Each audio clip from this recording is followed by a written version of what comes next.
Good morning, everybody. I'd like to take a minute here and cover a topic that I'm almost certain is killing a lot of our veterans. I want to talk a little bit about moral injury.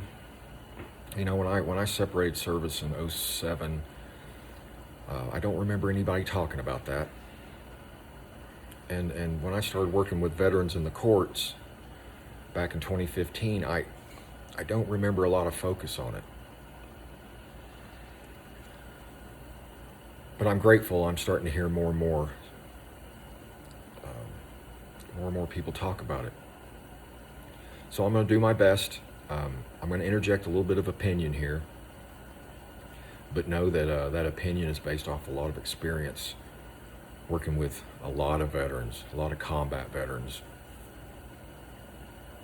And I'm also well aware that this part right here makes people a little uncomfortable. So I urge you to stay with me. Stick with me here for just a minute. But I truly believe that there is something in every human being that you cannot take away. And you'll hear it called a lot of things. The light within, the God within, our soul.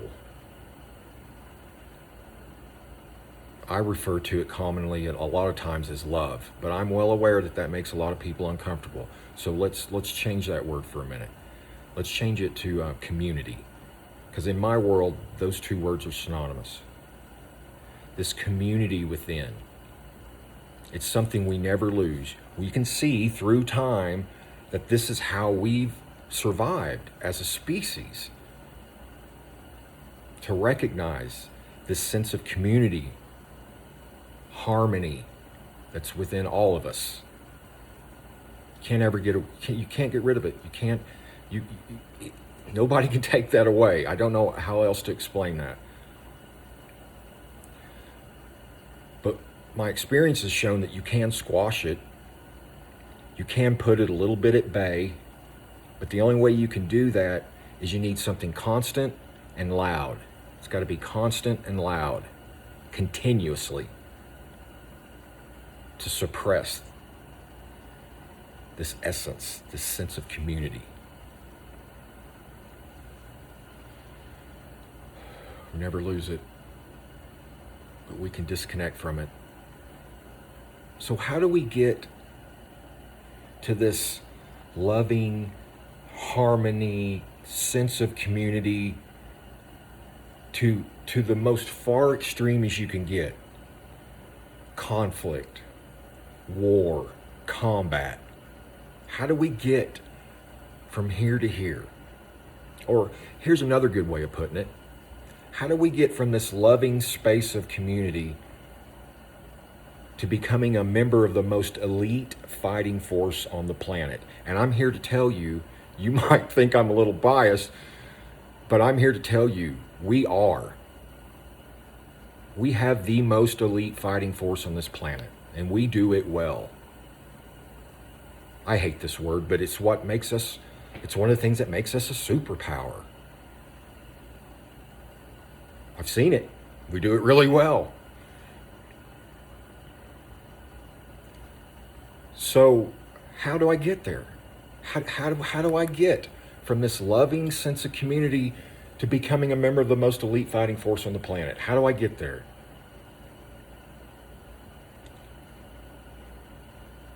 How do I suppress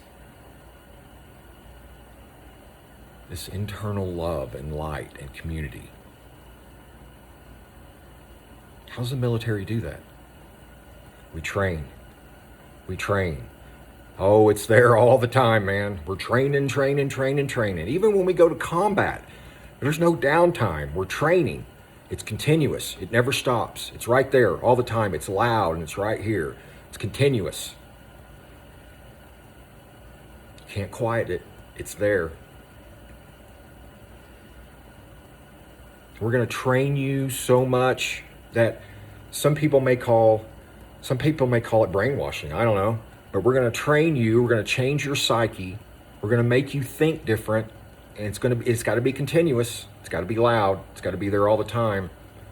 We're going to train you. We're going to train you so well that you don't have to think. The Army doesn't need thinkers. That's not what we do. We need doers. There's no time to think in combat. You got to train. It's there all the time, man. It's loud.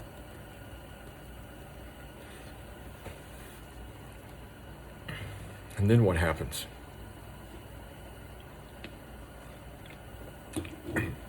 We come home. Or a better way of saying that is we separate from service. And this gets a little lighter and a little lighter. And also what happens is our essence starts to creep back in. This is going away. My true self is coming back. And right there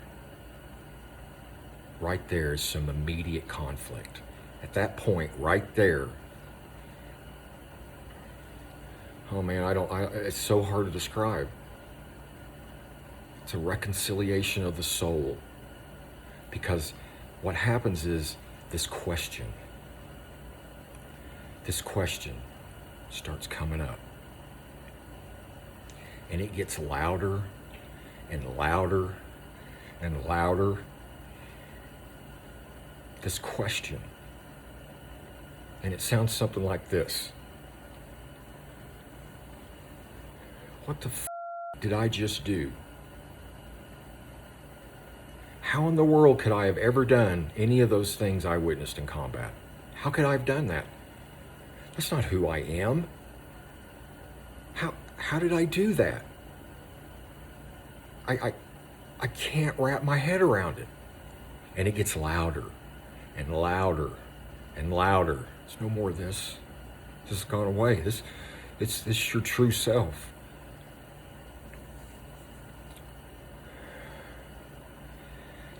That point right there, it's so loud. Right there is where intervention is needed. You need it right there. Please believe me. That's where it needs to happen right there.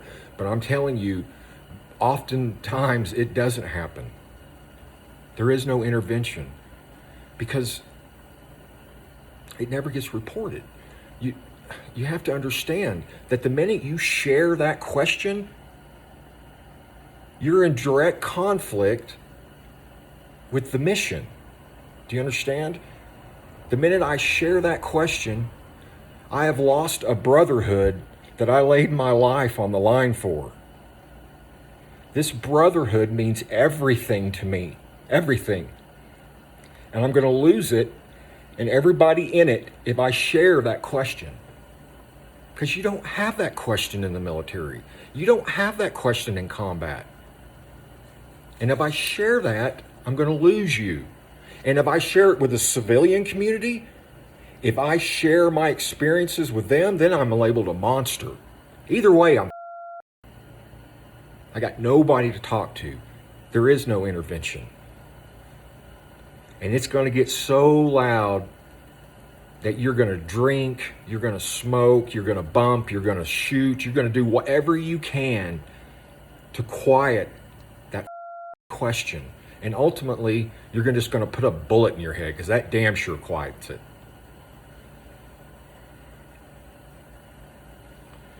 You know,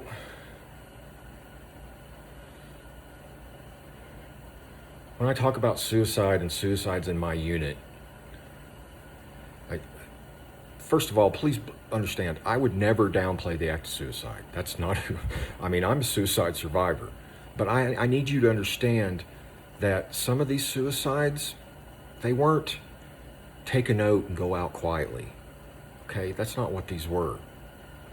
These were veterans with loaded 45s running at law enforcement and just getting mowed down. These were veterans that took a shotgun, turned it on themselves in front of their 3-year-old daughter and wife. These were civilian law enforcement soldiers that when they got home, they turned their service weapons on themselves. I'm telling you, these were violent acts of death. And I suspect a lot of that was moral injury. I think it's killing a lot of us. I'm so, so grateful that we're starting to talk about it. So, so grateful. And that's what we do at Warrior Now. I have to tell you that the first time I heard somebody talk about moral injury, it changed my life. I immediately could breathe. Nobody was talking about that. That man changed my life. And you know what? It wasn't sitting in a psychiatrist's office. It wasn't sitting in a PTSD group. It was sitting on the bank of Lake San Rayburn in deep East Texas with a Vietnam vet that was pouring his heart out to me. That's where I heard it. That's what we do at Warrior Now. We try to get you out of the house, man. We got to get you talking.